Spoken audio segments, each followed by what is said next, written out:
Today we are going to watch the first video that Andrei Jikh ever made. Let's scroll down.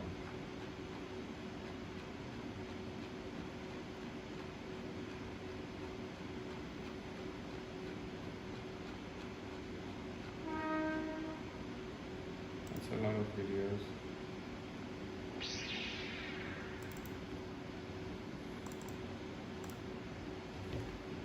What's up, frugal people? My name is Andrei Jikh, and I hope you had a wonderful... and you'll get featured on a lot more... So, this is so damn good. What's up, frugal... This is very good.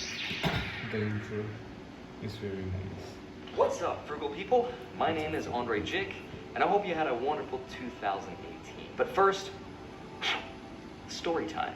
2018 brought us Fortnite and League of Legends, where they took over the world. We lost the greatest battle of our lifetime, which was the battle of the internet. And of course, Avengers set box office records. We lost Stephen Hawking, unfortunately, but we also witnessed the collapse and death of Bitcoin. Oh yes. Let me check when he made this video. Jan 10, 2019. Yeah, this was the time. Actually, Bitcoin died for the second time, or probably third time, after 2014. No, this was the second time. Yeah, Bitcoin died for the second time. Again. Also, 2018 was pretty incredible for me because it was the first year where I got to work for myself after working for a company for nearly 10 years. And you know what they say? If you don't build your own dreams, someone else will hire you to build theirs. Now, I probably like you because I just wanted time for myself. And after I quit, well, things were pretty great. How big of a deal is it to really be homeless? It's not a big deal. Mother! God, are you there? This is my life now. I'll accept it.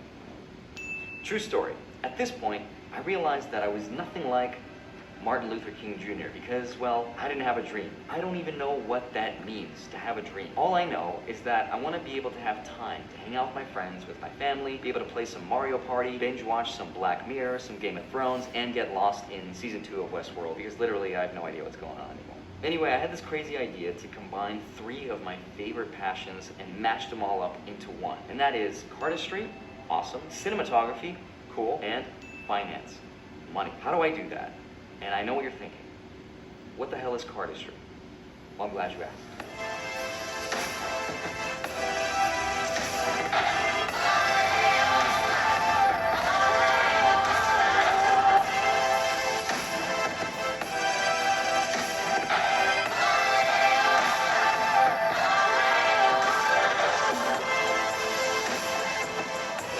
This is actually awesome. I think this is the best video Andrei has ever made.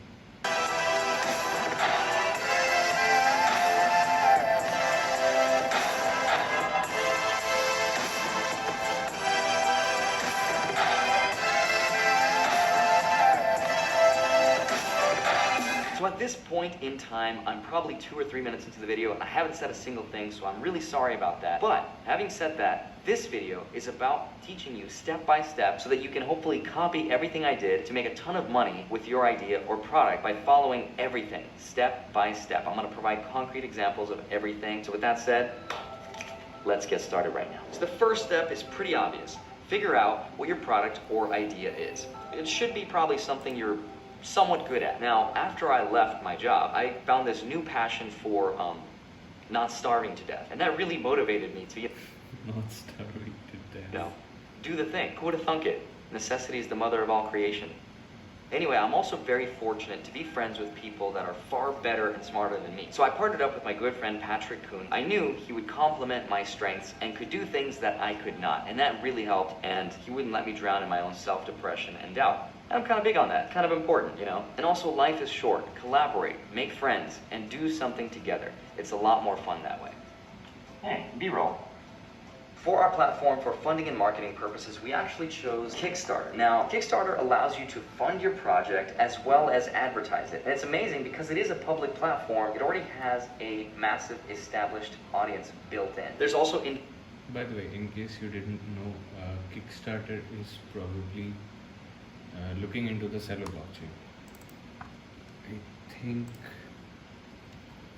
Kickstarter, Cello, creating a new company to build a crowdfunding platform on the Cello blockchain. Yeah, I was right.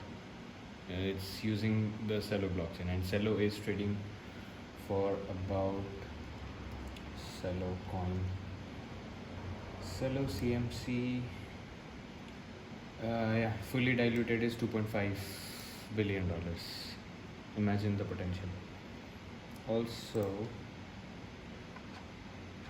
look at the backers. Where are all the backers?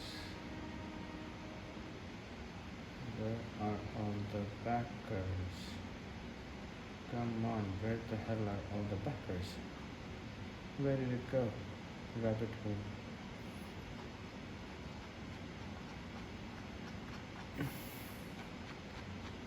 It's backed by social capital and yeah, Twitter's founder, what's his name? Jack Dorsey. But I no longer see his name. What happened? Life of venture funding.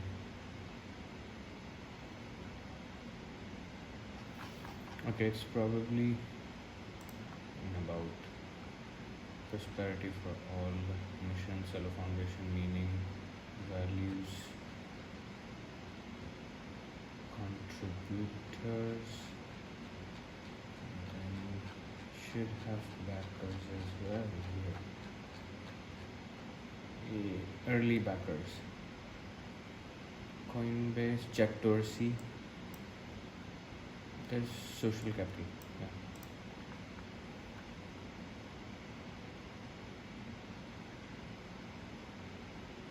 I don't know much about others. Reid Hoffman, I've heard his name. I don't remember who he is. I'm so sorry.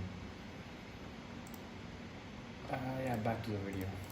Indiegogo, which works a little bit differently because it allows you to keep all of the pledges or all of the money that people give you, regardless of how much money you actually needed. Now here's a pro tip. You might want to consider making your project goal be significantly less than what you actually need. For example, we needed $40,000, close to there, but our goal that we set was actually $20,000, which is half of that is math. And we did that because if your project reaches its goal quicker, then guess what? Kickstarter's algorithms kick in and you'll get featured on a lot more places and get a lot more organic views. You might even be featured on the front page.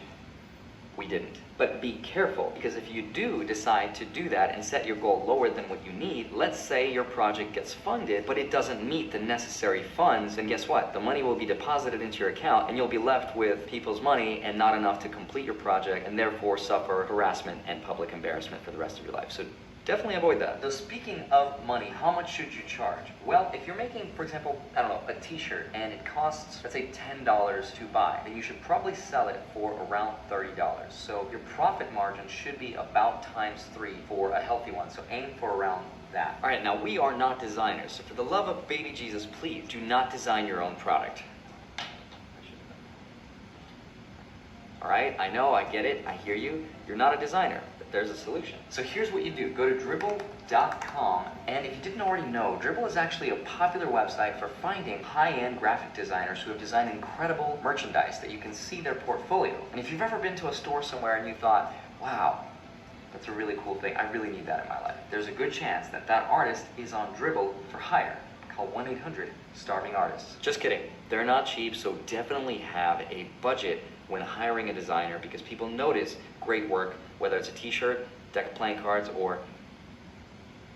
that's all I can think of. But the most important thing is to get people excited about what you're doing. And this can be in any form. We used a keynote, which should be up on the screen right now, and we were giving artists an idea of what our project would look like. And again, we also showed people projects that we've already done in the past. People are like, wow, these guys have done great work. Yeah, I can see that. Yeah, I'd love to partner up with them. Let's do this. That's very, very important. Excite everybody that you're working with, and your project will be a success, I promise. All right, step number 2, execution.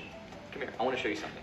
All right, so I have a question for you. How do you sell this object? This is a deck of playing cards. It's not mine, it's my friend Chris Ramsey's. It's super cool looking, but it's also from the Stone Age, right? Because it's made out of paper, and we kind of play online now, and maybe Cards Against Humanity, but less and less with a real deck of cards. I mean, that's true for every deck of cards, right? So we had this idea to appeal to as many interest groups as possible by mashing up 3 different interest groups into one. So for our product, we decided to appeal to magicians and cardists and playing card collectors like us. We also collect puzzles. I love puzzles. I love cool things like this. And of course, crypto and technology people, we also try to appeal to because that's also our interest. That's not technology, but that is, and that's just totally random and cool. And this is my giant cake for my 30th birthday that my mom gave me. That's like 10% of the cake. That's an iPhone 8 Plus for comparison of size. It's ridiculous. So for your product or idea, if your product is already appealing to a lot of people, great. Ours just didn't. So we try to combine it with all of our passions into one, and that's something to think about.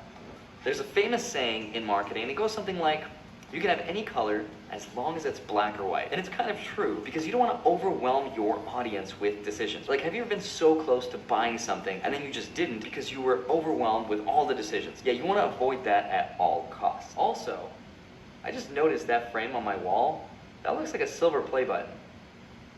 That looks good on my wall. I like it. I'm done.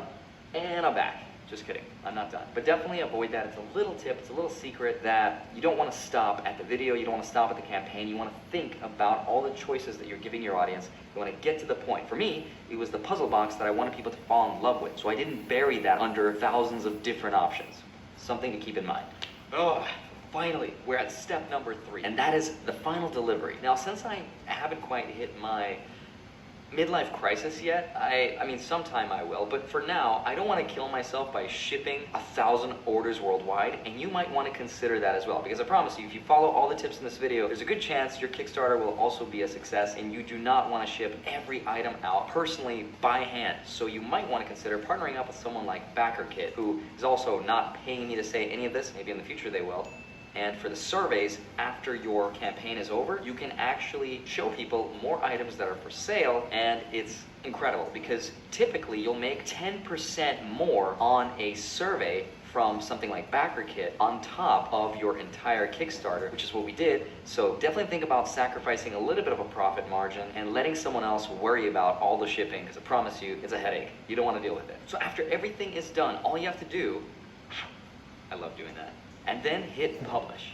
And now the first 48 hours is extremely crucial. Get all of your friends, your family, your pets, anyone with a credit card to come and look at your campaign and back it. First 48 hours seems to raise the most amount of money, and that's what gives you that organic reach and those organic views. So you gotta get on that. The first 48 hours, do as much as you can, hit hard, and then it'll taper off after that, and then it'll kick back up at the end. When we were first funded, that magical $20,000 number, we were so excited, we were so giddy, so happy, and then we hit $40,000, and it was like, wow, that's amazing.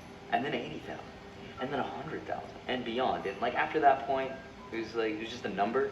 We didn't quite understand how to comprehend it. I promise you, money does not make you more happy, unless you know exactly what to do with it, which is exactly what this channel is going to talk about in the future. Please consider subscribing to the channel, and if I missed anything, if you have any questions or I left something out, that's exactly what he did in the future. Out of the campaign, you were like, dude, you didn't tell This me guy's this future thing. is our present. Let me know in the comments below, and I will answer any and every question you have. I look forward to... I feel guilty not giving much comments, except that the cello thing, which was anyway unrelated, I think.